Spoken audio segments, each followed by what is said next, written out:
Me sinto literalmente em casa aqui com vocês. E por me sentir em casa, obrigado, mano. Senhor Jesus, transforma essa água agora em café. Amém. Muito bem. Não sei se você tem uma Bíblia fácil aí. Depois você pega ela, abre no livro de Daniel. E eu quero bater um papo contigo a respeito. E eu vou utilizar a vida de Daniel como... Agora sim, obrigado, Jesus. O Senhor ouviu sempre as minhas orações.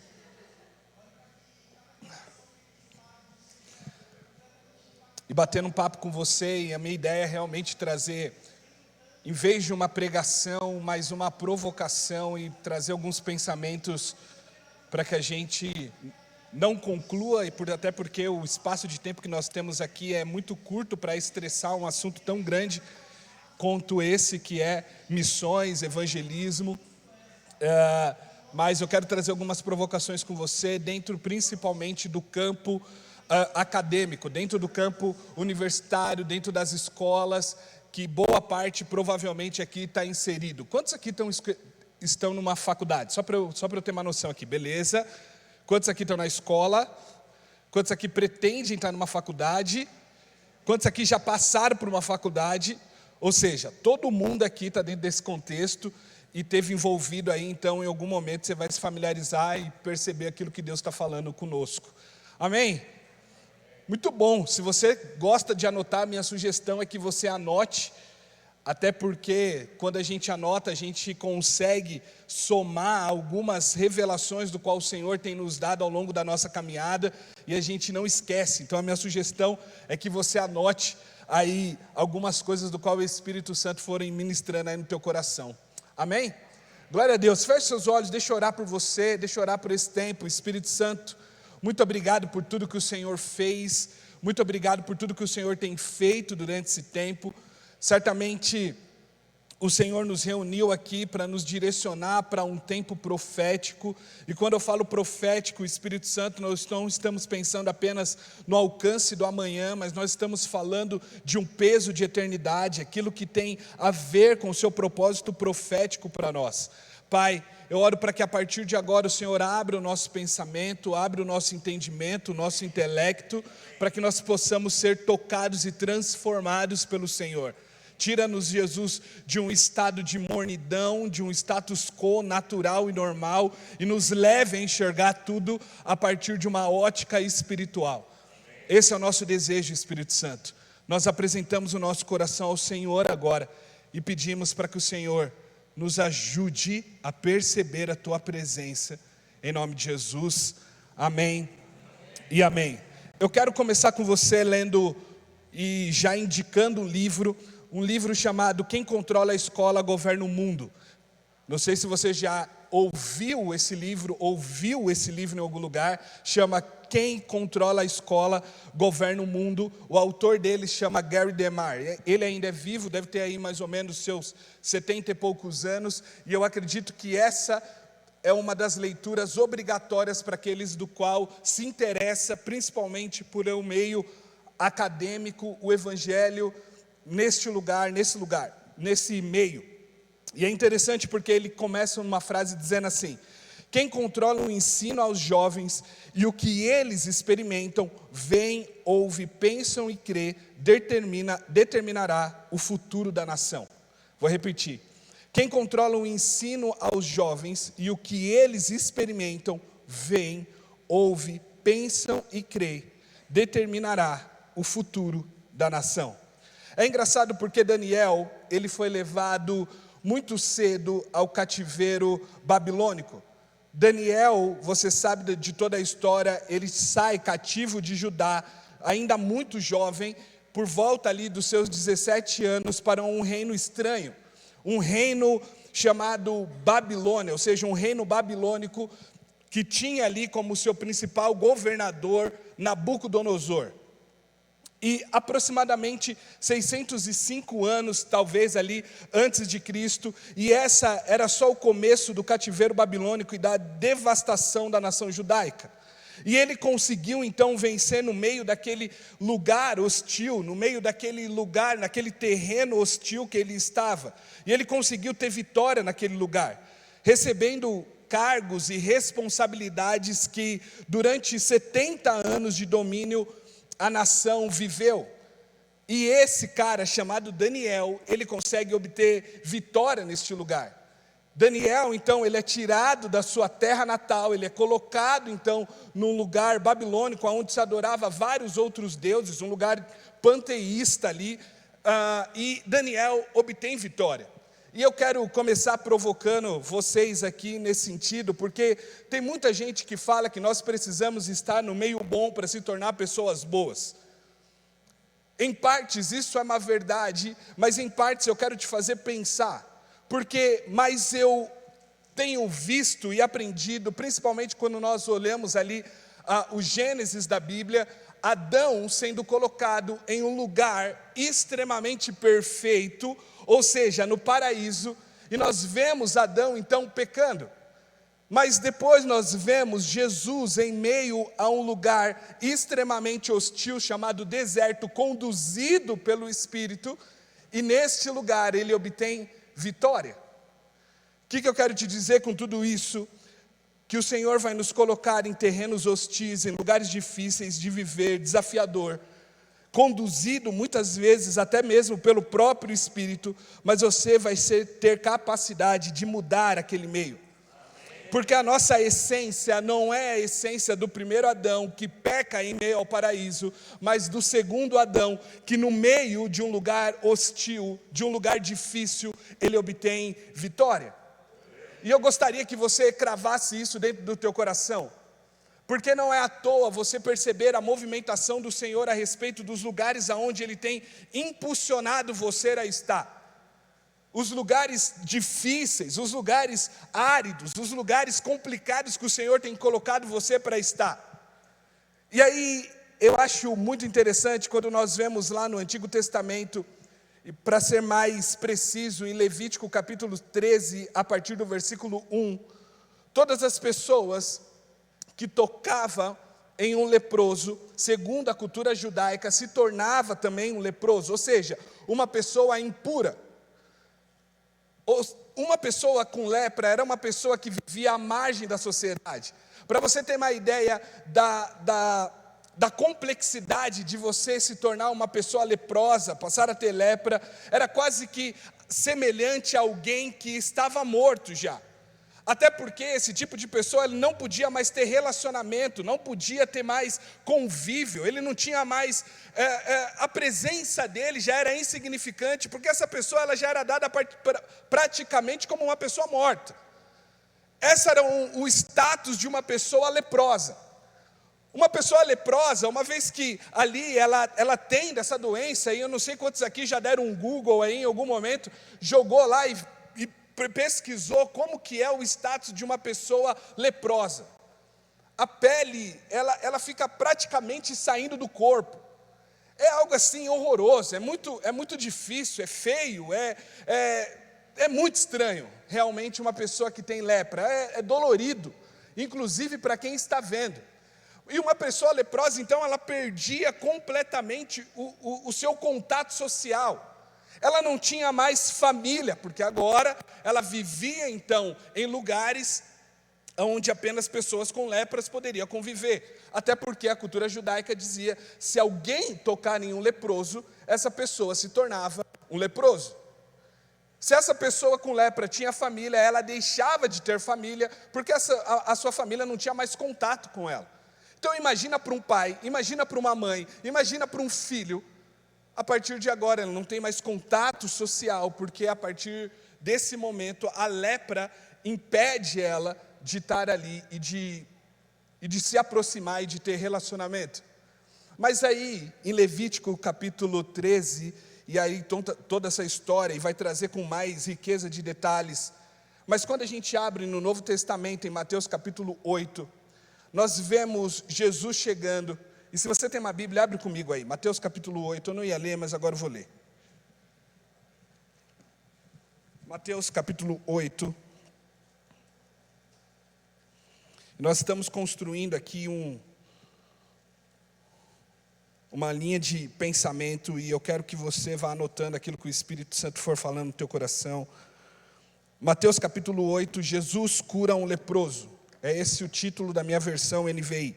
Quando Jesus desceu a escada do monte, grandes multidões o seguiam. Um leproso aproximou-se de Jesus, ajoelhou-se diante dele e disse: Senhor, se quiser, pode me curar e me deixar limpo.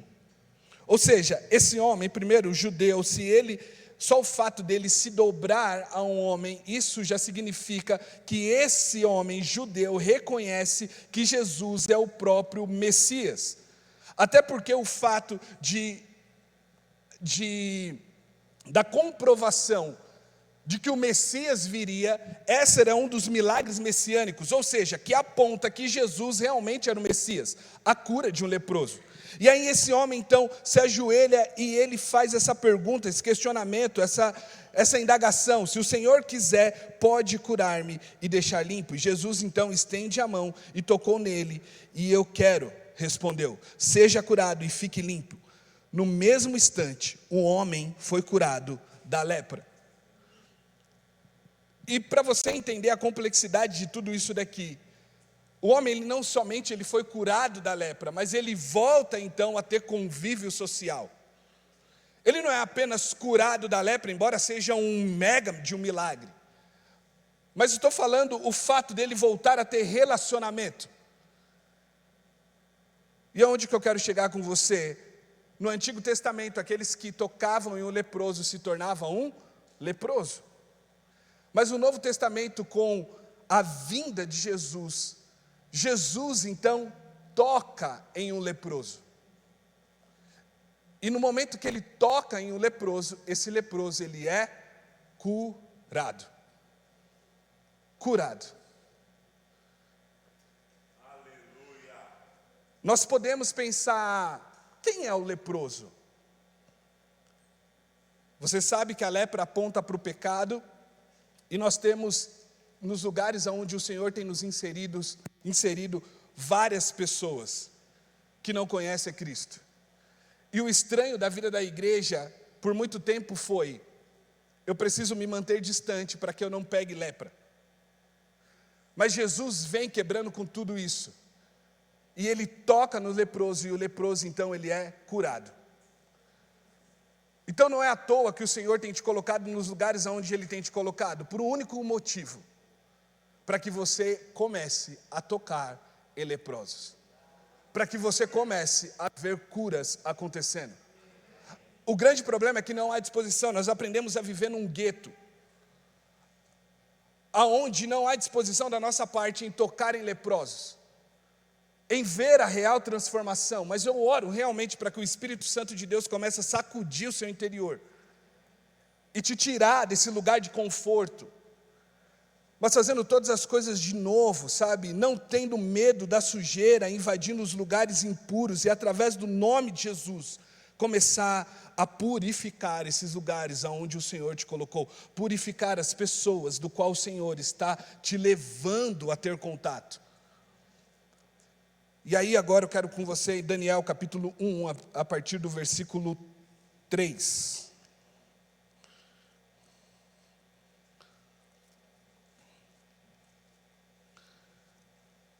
Livro de Daniel, capítulo 1.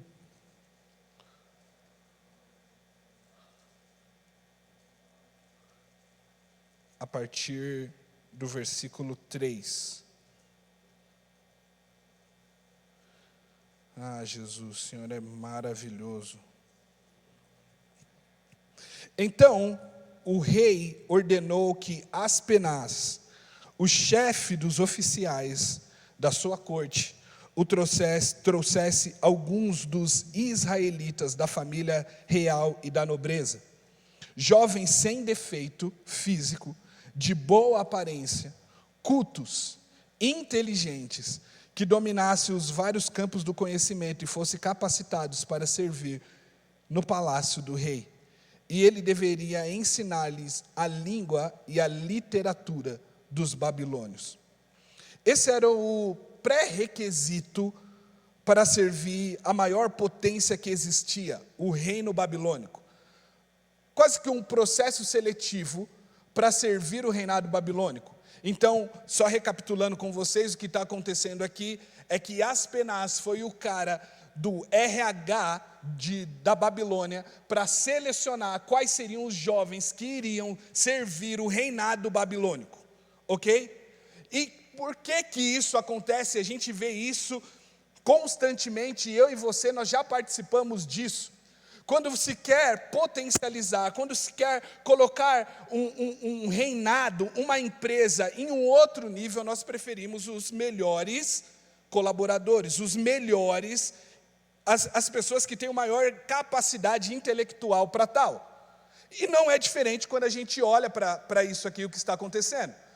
O rei Nabucodonosor seleciona os melhores, porque o intuito dele era realmente tornar da Babilônia o principal potência daquele lugar. Então aqui você já começa a perceber o primeiro processo seletivo aí. E aí a Bíblia continua.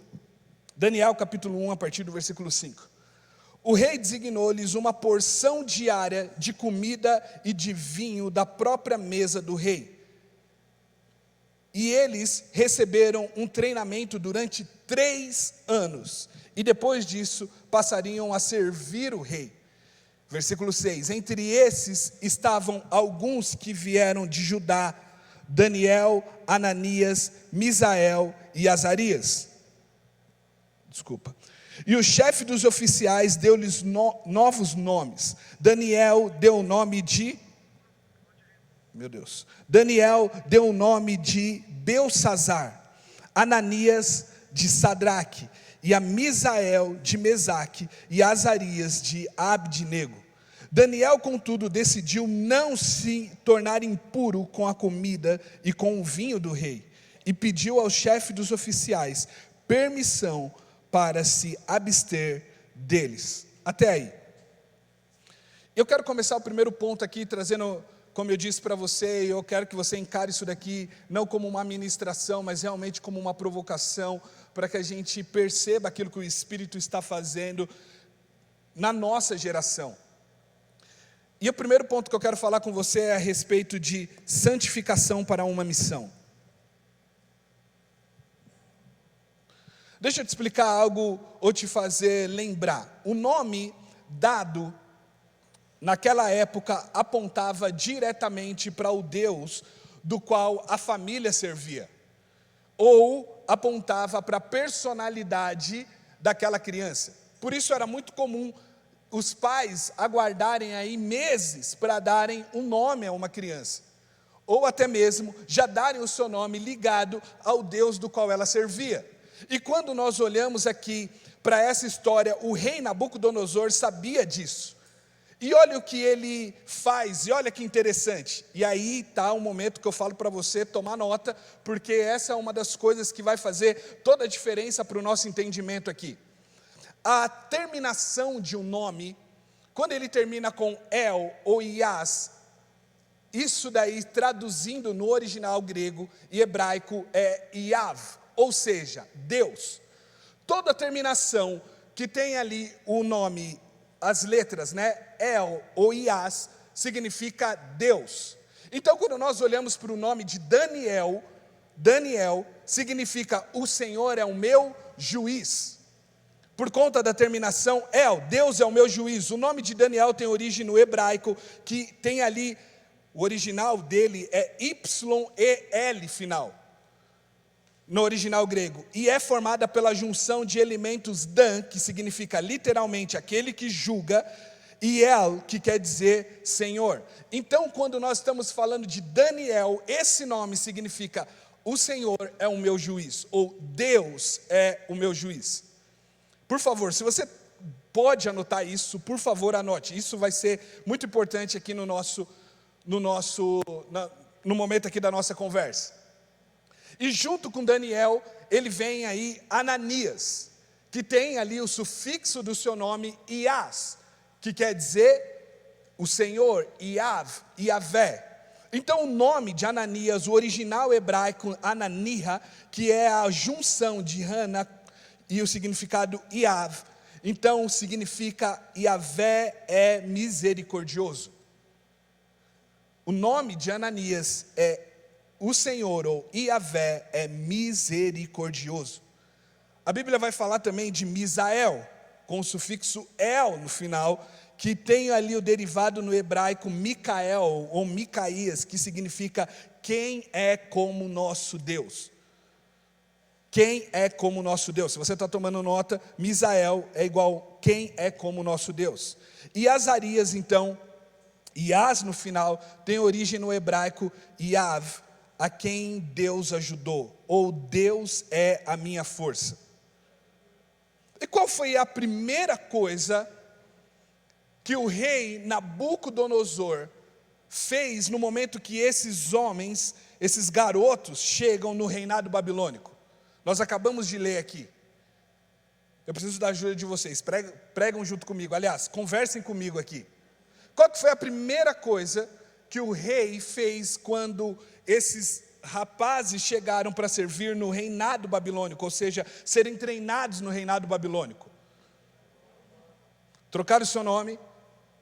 A primeira coisa que ele fez foi oferecer novos alimentos.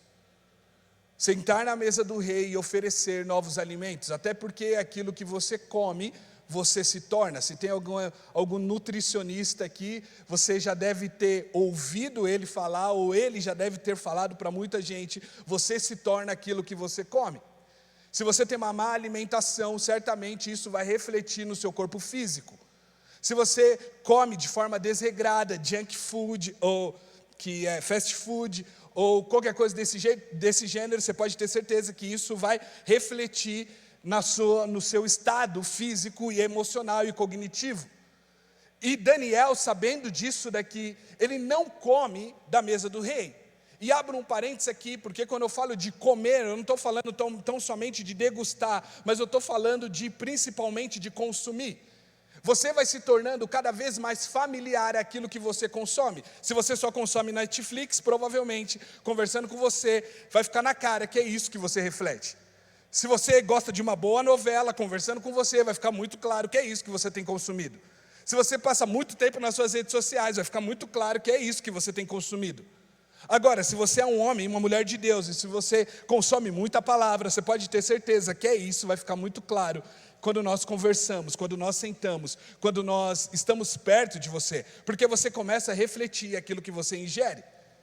E quando nós olhamos para a vida de Daniel, nós começamos a perceber isso aí, a importância que ele tem e a relevância que ele percebe dentro dessa sua escolha. E ele não come então das mesas, do manjar do rei oferecido. Essa é a primeira coisa.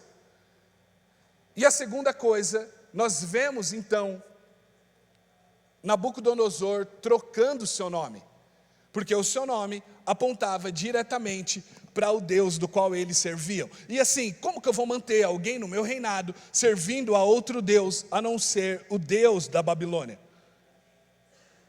Vamos trazer para dentro do nosso contexto agora. Muitos aqui estão dentro da escola, da universidade, já fizeram, já esteve ali dentro, e sabe que as primeiras coisas que acontecem quando nós estamos dentro do ambiente acadêmico é a negociação dos seus valores.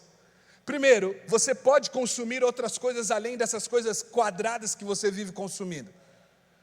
Primeiro, você pode começar a comer. Quem disse para você que beber é tão pecado assim? Como? Você está dentro do ambiente acadêmico e você não bebe? Não fuma uma maconha, não toma, não usa, não faz nada da sua vida? É sério que ser crente é desse jeito? Não, calma, eu acho que você pode negociar alguns valores. Eu acho que você não precisa ser tão radical assim. Inclusive, eu acho que esse seu título de santo pode ficar um pouco de lado. Inclusive, aliás, você pode deixar isso daí para sexta, sábado e domingo. Melhor, sábado e domingo, porque sexta é aqui na faculdade. Sexta é aqui no nosso meio. Sexta é sextou, né? Aí o barato fica louco. E aí não tem como. E aí eu começo a mudar os seus princípios, eu começo a mudar o seu nome, a sua identidade. a ponto de você não conseguir mais ter percepção, sensibilidade para entender aquilo que você é, aquilo que o Senhor te chamou para ser, com aquilo que esse lugar e o meio está te tornando. Vamos voltar aqui, deixa Deus falar com você, hein? Não perde nada aqui. Eu fingi que fiz um esboço aqui, se você me pedir, não vai ter. Eu fingi que escrevi, mas vamos embora. E você sabe como a história, ela vai se desenrolando. Então Daniel, ele não aceita ali os alimentos da mesa do rei, e ele começa ali a ter a sua dieta rigorosa, e a Bíblia vai nos levar a entender que quando há santificação, há clareza de oportunidade. Aonde há santificação, há clareza de oportunidade. Se tem algo do qual tem sido um grande problema para a nossa geração, e eu digo a partir da geração Z, é a falta de clareza de propósito, devido a um elemento chamado distração. Isso tem roubado o senso de urgência e a clareza de propósito da nossa geração. E quando há santificação, há clareza de oportunidade. Talvez você esteja aqui me ouvindo, e a única coisa que vai ficar latente no seu coração é essa frase, talvez porque o Senhor está te chamando para um novo nível de purificação. A sua oração não deveria ser mais, Senhor, me tira deste lugar, mas Senhor, me torne cada vez mais puro neste lugar. Para que quando eu tiver a oportunidade de estender as minhas mãos, que os leprosos possam ser curados.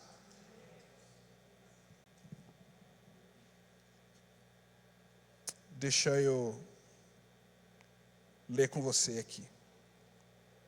Daniel capítulo 2, a partir do versículo 5.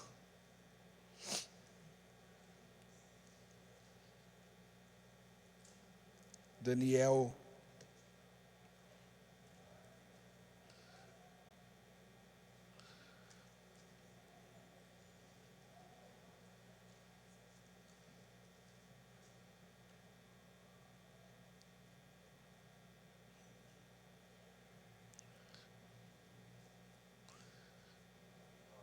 capítulo 2.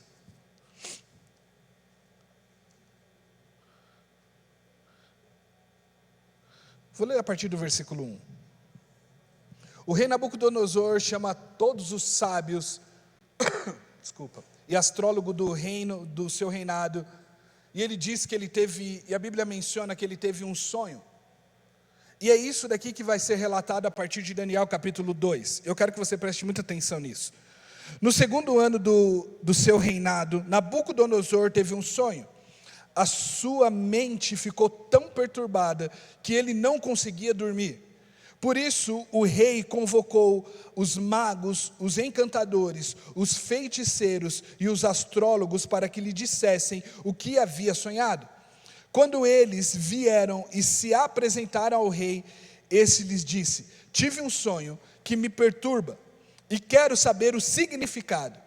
Então os astrólogos responderam em aramaico ao rei: ó rei, vive para sempre. Conta o sonho aos teus servos e nós o interpretaremos. O rei respondeu aos astrólogos: esta é a minha decisão. Se não me disserem qual foi o meu sonho e não o interpretarem, farei que vocês sejam cortados em pedaços e que as casas de vocês se tornem montes de entulho. O rei chamou os principais sábios, astrólogos da época do seu reinado, chamou todos à sua presença e disse o seguinte: bom, eu tive um sonho e esse sonho não tem me deixado dormir. E já que vocês são homens, astrólogos, e têm o contato com um possível Deus, e quando eu falo em Deus com D minúsculo aqui, eu quero que vocês então revelem o sonho que eu tive. E os astrólogos fez uma pergunta que é óbvia: me conte o sonho e automaticamente eu irei te dizer a interpretação desse sonho. Entretanto, Nabucodonosor complica um pouco mais a coisa, dizendo: eu não vou te contar o sonho, já que vocês têm conexão com esse ser divino, vocês vão ter que me dizer o sonho que eu tive, e inclusive vai ter que interpretar. Caso contrário, todo mundo, o cerol vai passar em todo mundo, e acabou a história, e a casa de vocês vai virar um monte de entulho. É assim que funciona. E essa história, e a gente não consegue falar aqui de toda essa história, mas eu acredito que deve ter ficado um ambiente bem tenso. Afinal, isso nunca tinha acontecido. E nesse momento, Daniel, ele é acionado. Deixa eu só pegar aqui um momento que é crucial.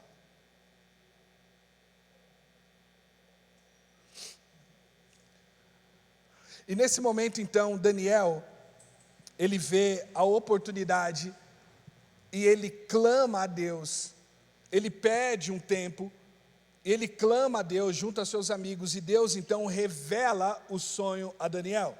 Lembra que eu te falei que Daniel tem uma oportunidade e ele não deixa passar essa oportunidade, porque quando há santificação, há clareza de oportunidade.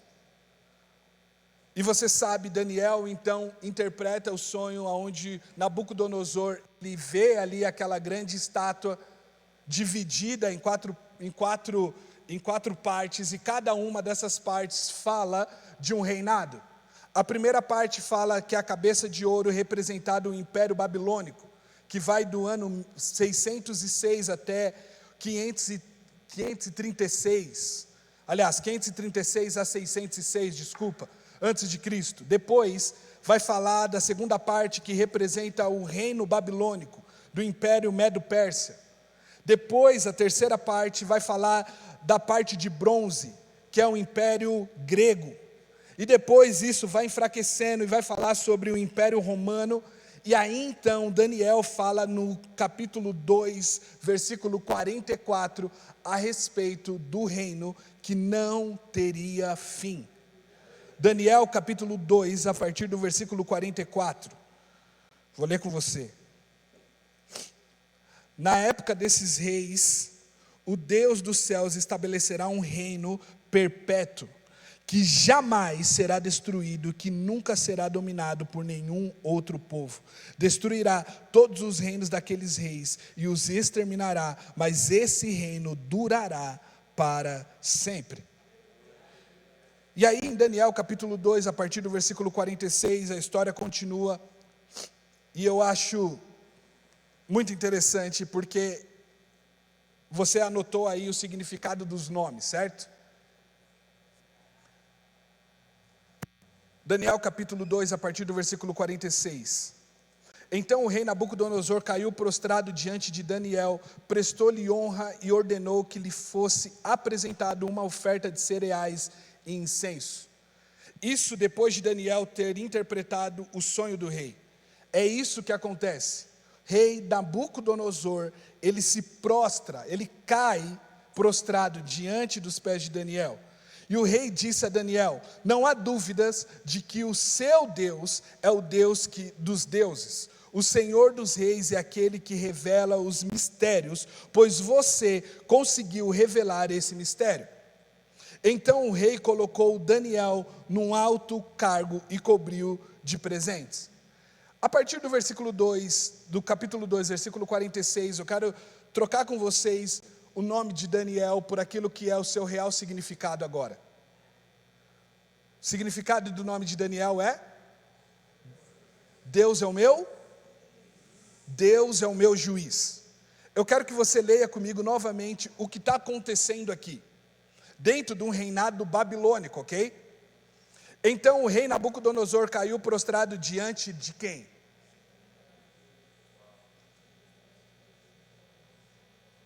De Deus é o meu juiz. Prestou-lhe honra e ordenou-lhe que fosse apresentado uma oferta de cereais e incenso. O rei disse a Deus, é o nosso juiz. Não há dúvida que o seu Deus é o Deus dos deuses, o Senhor dos reis, e aquele que revela os mistérios, pois você conseguiu revelar esse mistério. Então o rei colocou, você está acompanhando aí comigo? Deus é o meu juiz, num alto cargo e o cobriu de presentes. E ele o designou governante de toda a província Babilônia, e a encarregou de todos os sábios da província. Eu, além disso, a pedido de Daniel, o rei nomeou Sadraque, Mesaque e Abidnego, administradores da província da Babilônia, enquanto o próprio Deus é o meu juiz, permaneceria na corte do rei. E o que eu quero falar, por favor, a gente está batendo um papo aqui, a gente está em casa, ok? Primeira coisa a respeito do processo seletivo de Aspenaz para servir no reino babilônico. Eu fico de cara com a nossa geração que se importa em se preparar minimamente para estar bem colocado no mercado. Porque se não há isso daqui, é impossível que o sobrenatural aconteça quando há oportunidade. É naturalmente sobrenatural você se preocupar minimamente com o seu comportamento dentro do mercado de trabalho e a sua importância no seu estudo. Eu fico de cara porque a nossa geração, e eu falo a geração de vocês porque eu não sei, eu sei que não parece, mas eu já tenho 34 anos, mas eu sei, você está muito espantado agora, né? Você fala, meu Deus, eu achava que ele tinha 22. Não, eu tenho 34 anos. Então, a geração Z para cá, a importância que se perdeu em se dedicar, em ter um bom estudo, em passar horas estudando, porque o processo não mudou. Se nós queremos estar em lugares, e o Senhor tem prometido para você, e eu sei que tem como promessa para muitos de vocês, estar em lugares altos, tem a ver com valorização do momento do qual você está. Pastor, mas eu tenho muito chamado, eu tenho certeza que o Senhor vai me colocar em grandes lugares. Certo, para colocar em grandes lugares, você pode ter certeza que tem uma concorrência enorme de pessoas ali, que vai concorrer à mesma vaga que você. Crente. Não, mas Deus é comigo. Se você não estiver preparado, meu velho, não adianta, cara. Como que está o inglês?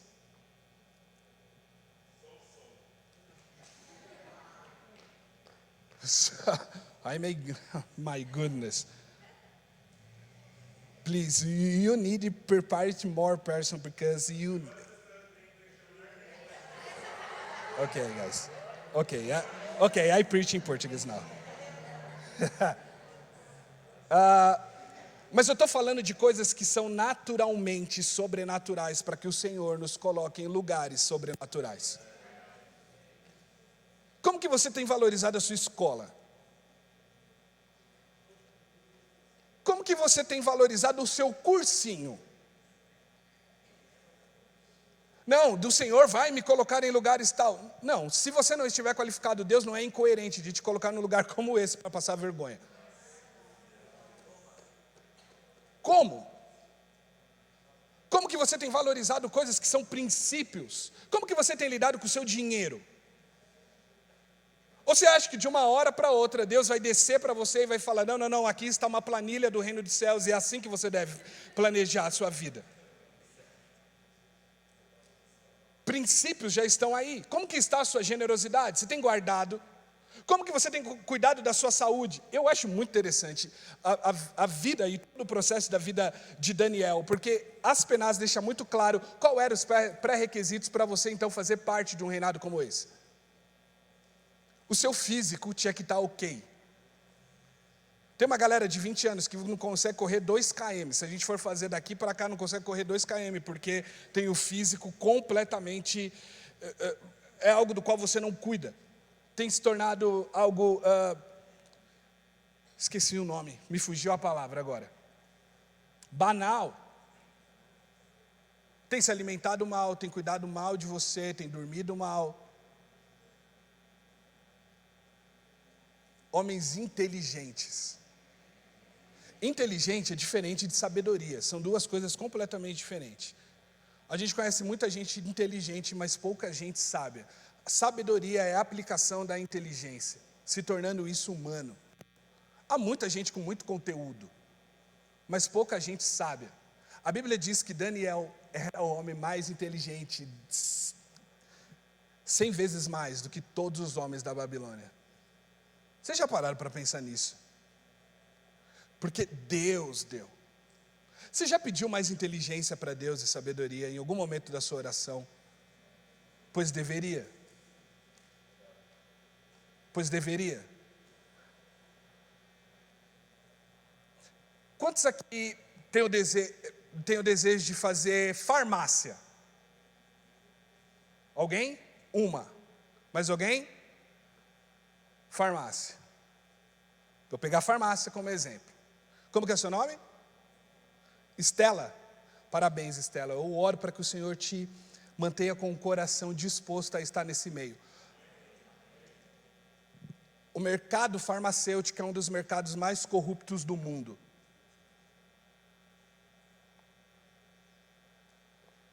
E o motivo é muito óbvio. Minha mãe passou por um processo de ilostomia. Ela teve que tirar a bexiga e hoje ela usa aquela bolsinha de ilostomia. Então ela faz urina através dessa bolsinha. Teve um câncer. E um remédio dela custa R$450, mas com o desconto ficou 380. E ela tem que tomar esse remédio a cada 30 dias. Você acha que o mercado farmacêutico lucra ou não?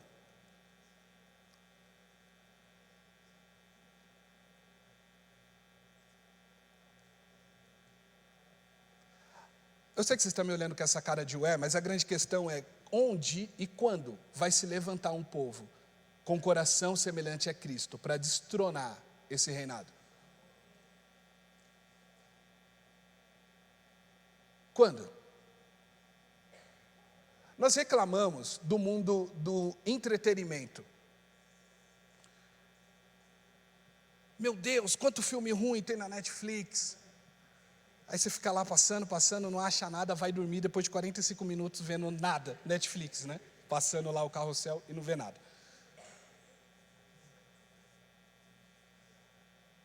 Eu dou R$100 agora para quem me falar de 2 cineastas cristãos.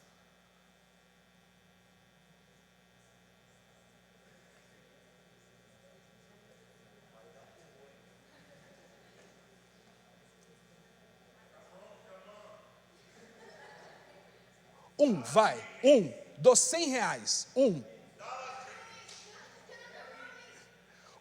E meio, né? Eu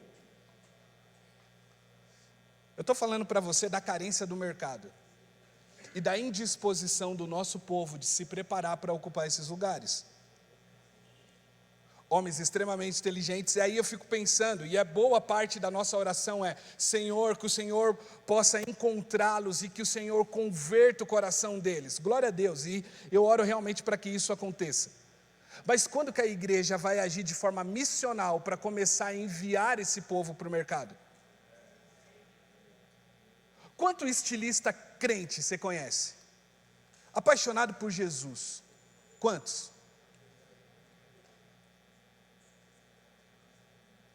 Quantos arquitetos apaixonados por Jesus você conhece? Não é uma pregação, a gente está provocando, ok? Mas no meio de tudo isso, o Espírito Santo também consegue falar com a gente.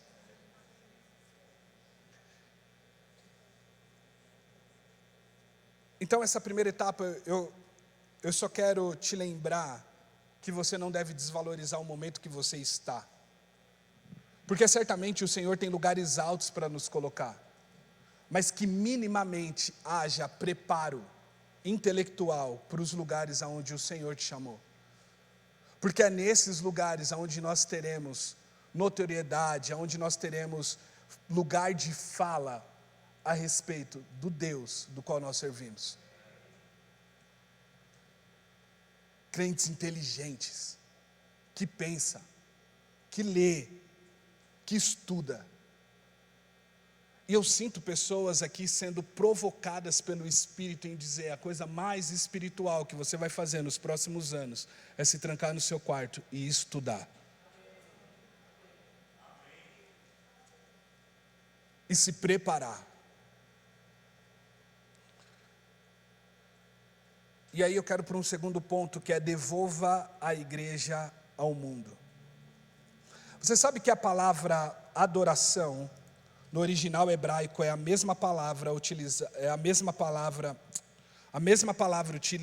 para adoração, no original hebraico é a mesma palavra utilizada para trabalho.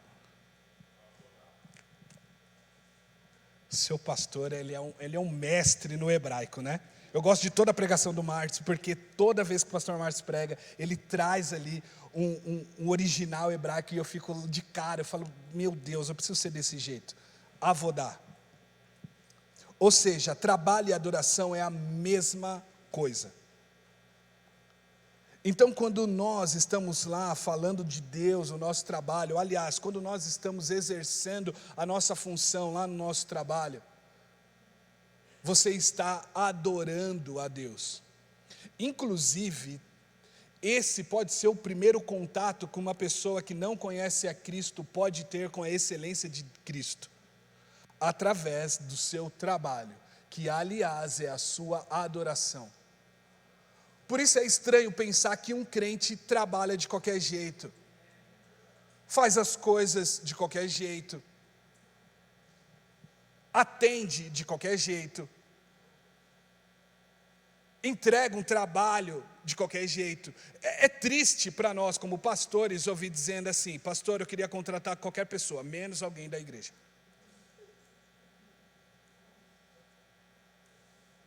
Pastor, oh Jesus, eu preciso terminar, né? Que horas que eu tenho para terminar? Eu não vou embora aqui, mano. Enquanto minha esposa não me ligar, eu vou embora aqui, mano. É muito triste para nós, porque deveria ser o contrário. Aonde se acham os melhores prestadores de serviço, porque afinal eles não estão trabalhando, eles estão adorando ao Senhor.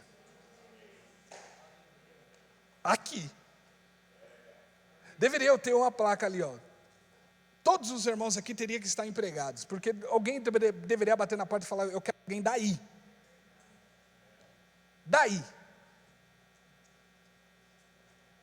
para trabalhar aqui. Por que nós não temos êxito no nosso evangelismo? Porque aquilo que naturalmente para nós deveria ser feito com excelência, nem isso estamos conseguindo entregar na totalidade.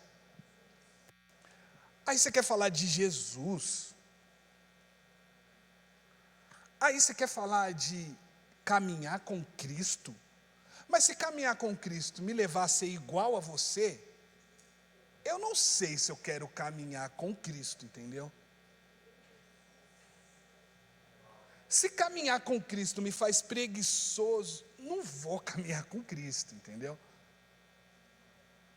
Se caminhar com Cristo vai ficar igual você, eu não sei se eu quero caminhar com Cristo.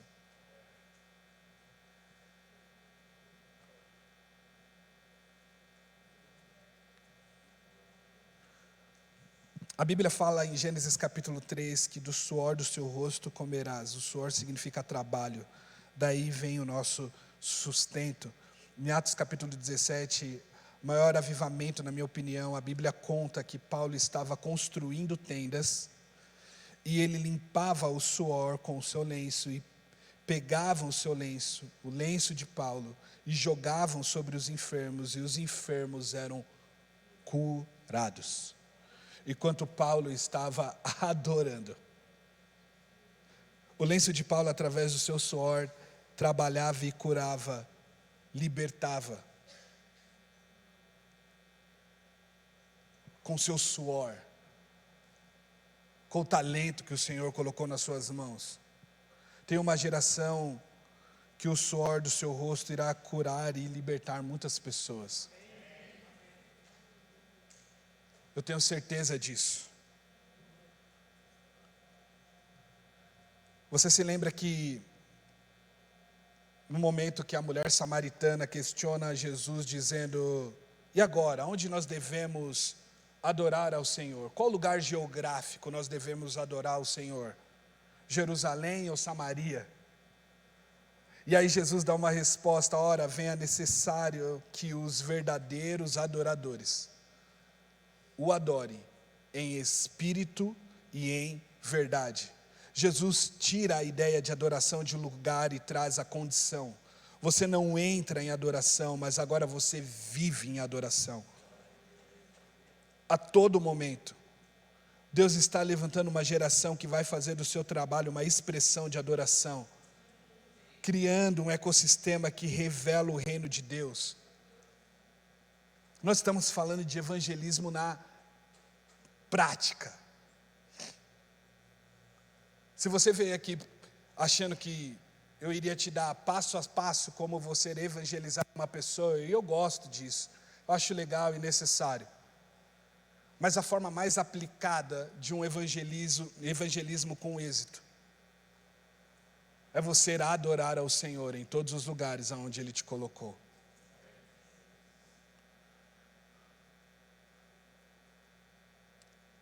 O segundo ponto é sobre amar os Elias, mas compreender os Daniéis. Nós gostamos muito de pessoas que têm as características de Elias. E geralmente nós damos lugares de êxito, ou de primazia, ou de destaque para Elias no nosso meio. E quem são Elias? Elias são os profetas. Elias é aquele cara que orou e destruiu os profetas de Baal. Elias é aquele camarada que chega aqui e taca fogo e todo mundo fica admirado com ele. Elias é esse camarada que tem intimidade com Deus, e a partir da sua intimidade com Deus, ele consegue tornar isso cada vez mais real para as pessoas. Elias. Mas muitas das vezes nós não compreendemos a cabeça de Daniéis, de Josés, que fica servindo em um reinado corrupto. Por isso sim, nós devemos valorizar os nossos Elias, mas nunca descartar os nossos Daniéis. Há pessoas do qual o seu chamado é estar lá, sim, inseridos lá, naquele lugar corrupto chamado política. E isso são Daniéis que vão fazer, são Josés que vão estar lá no meio. Então pessoas que o Senhor está sacudindo aqui para ser bons professores, está lá para destronar. Não vou falar, está sendo gravado? Tá, né? Então não vou falar o que eu vou falar. Para ser destronado o sistema que foi construído por longo tempo, que carrega o nome de um cidadão, dentro da educação, o tal patrono. Precisa de pessoas lá. Onde que estão as professoras que não ligam para a sua remuneração? E diga-se de passagem, remuneração nada mais é do que a consequência de um trabalho com excelência. Há muitas pessoas que reclamam por falta de remuneração, mas na verdade o serviço que é prestado é muito baixo.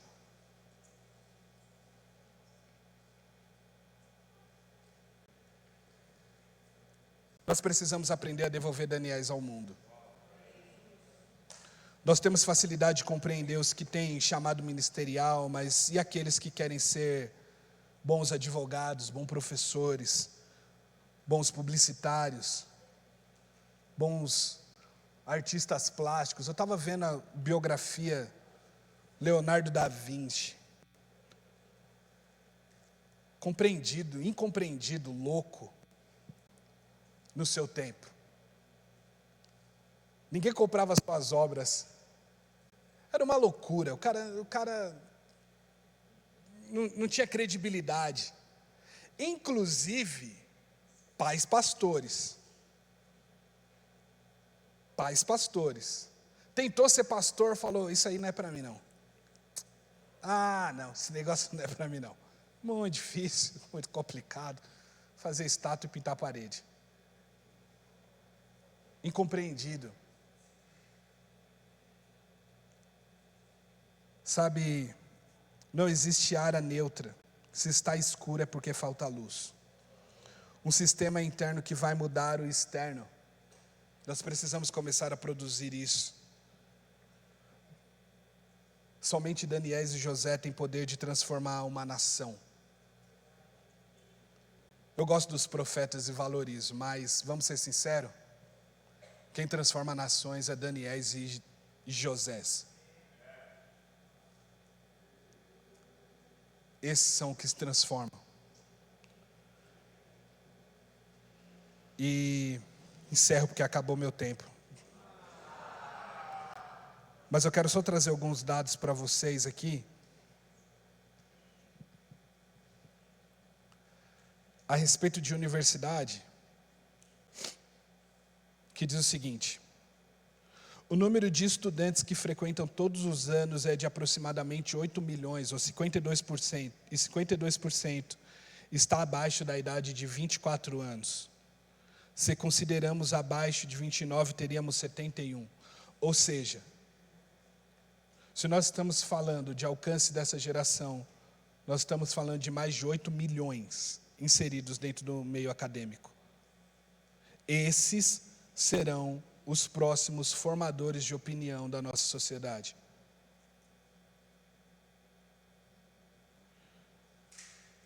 Fonte INEP 2018. 64% dos jovens que terminam seus estudos nas universidades brasileiras acabam deixando a fé. Em 83% param de ir à igreja depois da sua formatura.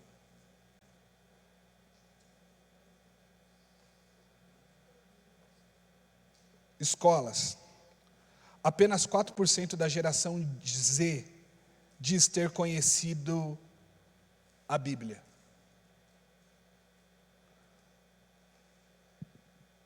Ter contato com a Bíblia. Manuseado a Bíblia. Entendido a Bíblia. Geração Z, 2000 para cá, ok?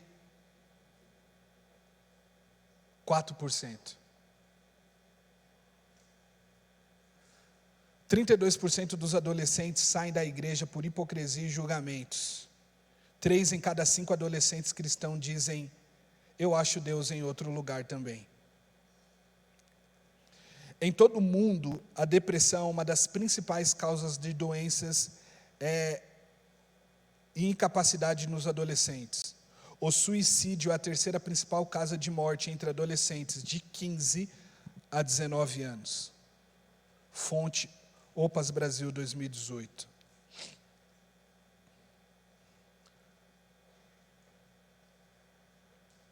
De 2000 para cá, alguém arrisca dizer quantos casos de violência e morte nós tivemos dentro das nossas escolas e universidades? Vou relembrar vocês algum. 2002, um adolescente de 17 anos matou 2 alunas no colégio particular Sigma, em Salvador, com um revólver 38, que era do pai, perito policial. 2003, um ex-aluno de 18 anos da escola estadual Coronel Benedito Ortiz, em Taituva, no interior de São Paulo, matou uma pessoa a tiros e deixou 8 feridas, depois ele se matou. 2011, o Wellington Menezes de Oliveira, 23 anos, ex-aluno da Escola Municipal Tasso da Silveira, inclusive uma das nossas pastoras estava lá nesse dia, invadiu uma sala de aula da escola e atirou contra os alunos, deixando 12 adolescentes mortos e 12 pessoas feridas. O crime aconteceu no bairro de Realengo, Rio de Janeiro, e ficou conhecido como o Massacre de Realengo. 2011, um adolescente de 14 anos que dizia vítima de bullying, matou uma colega a facadas no interior do Piauí, dentro da escola. Em setembro do mesmo ano, um aluno de 10 anos atirou contra a professora e depois se matou na escola, professora Alcina Dantas Feijão, em São Caetano do Sul, Grande São Paulo. O ataque foi dentro da sala de aula, onde havia 25 alunos. 2012, um adolescente de 16 anos atirou em outras 3 alunas de uma escola estadual em Santa Rita, na região metropolitana de João Pessoa, Paraíba. 2017, um adolescente de 14 anos levou para a escola a pistola .40 da mãe, que é policial militar, disparou contra o colega, Colégio Goiáses, em Goiás. 2 alunos de 13 anos foram mortos, 4 ficaram feridos. O atirador disse que sofria bullying. 2017, a segurança Daniel Soares dos Santos, de 50 anos, ateou fogo em si mesmo e em crianças em uma creche em Janaúba, interior de Minas. 13 pessoas morreram, sendo 9 crianças. Além do próprio vigia, mais de 40 ficaram feridos. 2018, um adolescente de 15 anos entrou atirando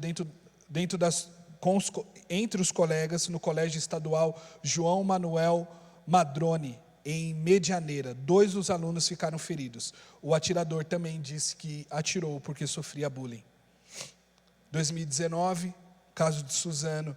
2019, professor é agredido a socos dentro da sala de aula por aluno em escola estadual Fernando Costa Lins. Aluno, motivo, não tinha caneta. Educador, 41 anos. Aluno, 12. 2022, em 25 de novembro de 2022, no Espírito Santo, um atirador de 16 anos matou 3 pessoas durante 2 ataques consecutivos. O assassino invadiu uma escola estadual e fez vários disparos com uma pistola, acertando 2 professoras. 2023, aluno de 16 anos entrou armado e disparou contra estudante na escola estadual Sapopemba. Uma das vítimas sofreu ferimentos na cabeça e não resistiu.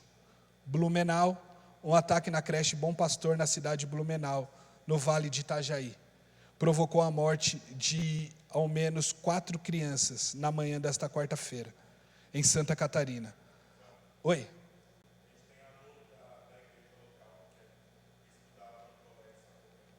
Meu Deus do céu. Meu Deus. Por último, São Paulo, dia 27 de março, um adolescente de 13 anos esfaqueou 4 professores e 2 alunos na escola estadual Tomásia Montoura, da Vila Sônia, zona sul de São Paulo. A professora Elizabeth Tenreiro, de 71 anos, não resistiu aos ferimentos e morreu. Além dela, outras 3 professoras e um estudante receberam atendimento hospitalar. Feche e vamos orar. Essa é a realidade do nosso Brasil.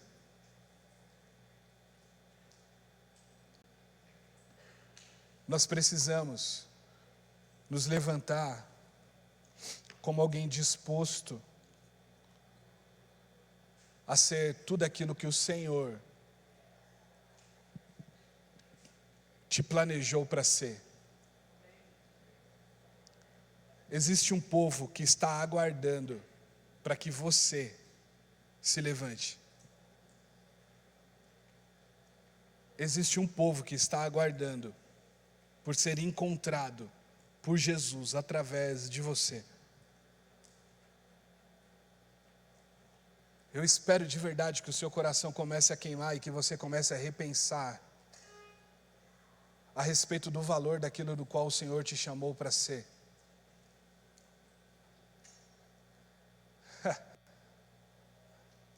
Menos de 4%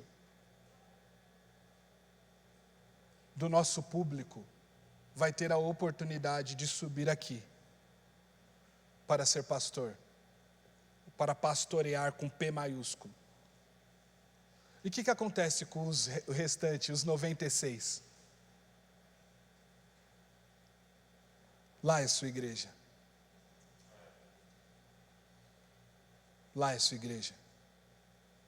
A sala de aula é sua igreja. O seu escritório de advocacia é sua igreja.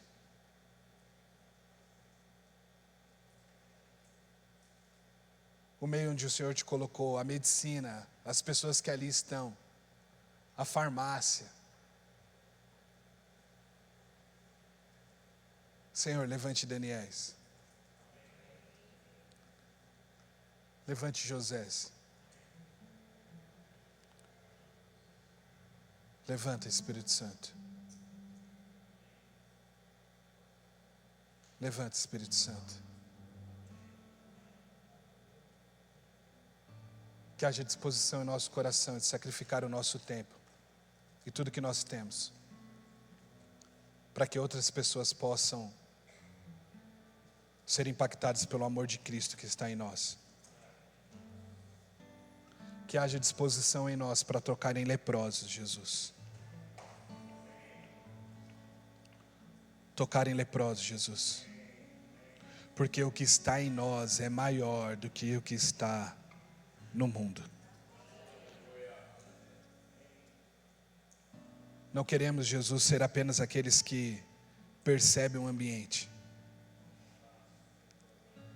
Nós queremos ser daqueles que são usados para transformar os lugares. Sua palavra diz que o Senhor não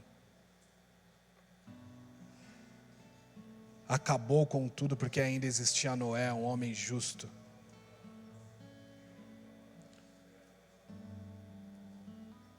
Que o Senhor encontre justiça em nós.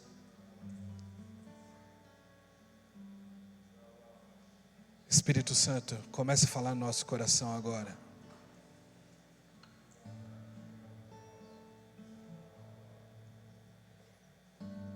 Cadê os escritores? Os poetas? Cadê os professores?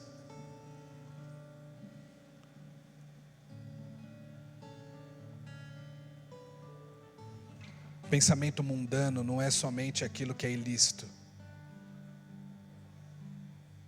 Pensamento mundano é o pensamento a respeito de coisas que só fazem sentido para esse tempo.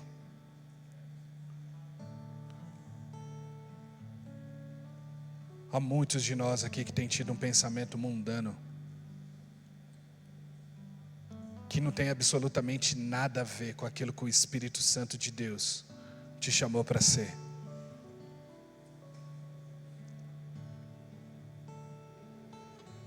Vamos, doce Espírito. Vamos, amigo, vamos, amigo.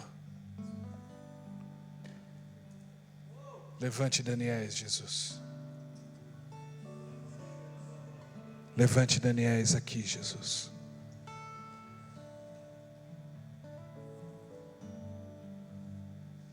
Libere inteligência mais do que qualquer sábio desse tempo. E que não haja em nós medo ou indisposição de estar nos lugares aonde o Senhor nos guiou. Afinal, quem levou Jesus ao deserto foi o próprio Espírito.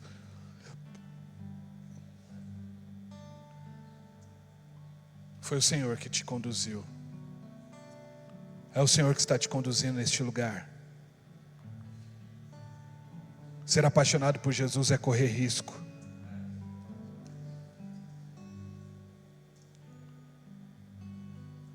E nós queremos correr o risco de ser mal interpretado por amor a Ti, Jesus. Começa a queimar o nosso coração agora.